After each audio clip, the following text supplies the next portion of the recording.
আজি আপোনালোকক দেখাব গৈ আছোঁ 3 BHK brand new ready to move flat এটা চেল কৰিব যোৱাৰ লগে লগে আমি এনেকুৱা ইণ্টাৰফেচ পাম। এইটো আপোনাৰ বেলকনি এখন আছে, এইটো ড্ৰয়িং কাম ডাইনিং ৰুম হয়, খুব ধুনীয়া।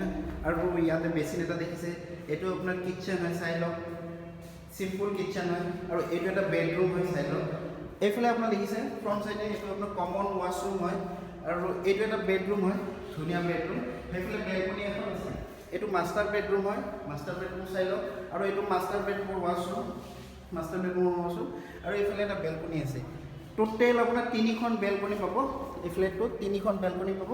আৰু ইয়াৰ চেল প্ৰাইচ ৰাখিছে পাৰ স্কুৱেৰ ফিট 7,000। ছুপাৰ বিল্ডৰ বেৰিয়া আছে আপোনাৰ 1,400 স্কুৱেৰ ফিট। ঠিক আছে, ভিডিঅ'টো ভাল লাগিলে লাইক কমেণ্ট, চেনেলটো ছাবস্ক্ৰাইব কৰিব।